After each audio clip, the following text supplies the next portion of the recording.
জগন্নাথ বিশ্ববিদ্যালয়ের সঙ্গীত বিভাগের উদ্যোগে ও বাংলাদেশ সরকারের সংস্কৃতি বিষয়ক মন্ত্রণালয়ের সহযোগিতায় আজ শুরু হয়েছে 2 দিনব্যাপী পঞ্চম সঙ্গীত উৎসব।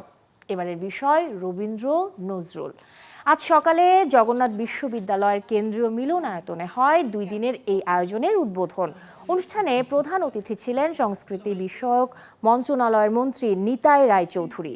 উপস্থিত ছিলেন জগন্নাথ বিশ্ববিদ্যালয়ের উপাচার্য অধ্যাপক ডক্টর মোহাম্মদ রইসউদ্দিন, বাংলা একাডেমির মহাপরিচালক অধ্যাপক ডক্টর মোহাম্মদ আজম, রবীন্দ্র বিশ্ববিদ্যালয়ের উপাচার্য ডক্টর তাহমিনা আক্তার সহ আরও অনেকেই।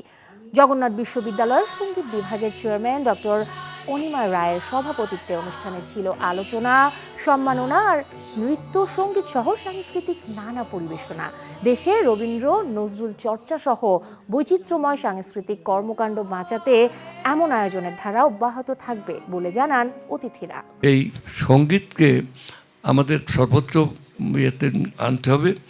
আমরা সেই হাসন রাজার গান, সেই শাহ আব্দুল করিম, রাধা রমন, বিজয় সরকার, লালন শাহ, সমস্ত কিছুকে আমরা পুনরুজ্জীবিত করতে চাই, মানে আমরা সেটাকে তুলে ধরতে চাই। কিছু কিছু ক্ষেত্রে রবীন্দ্র চর্চা হলেও নজরুলকে আমাদের জাতির শত্রু হিসাবেই অনেকটা আখ্যায়িত করা হয়েছিল। অথচ কবি নজরুল আমাদের জাতীয় কবি, আমাদের জাগরণের কবি, আমাদের আস্থার কবি, আমাদের অস্তিত্বের কবি, আমাদের সব কিছুর কবি, অথচ তাকে কিন্তু বাদ দিয়ে দেয়া হয়েছিল।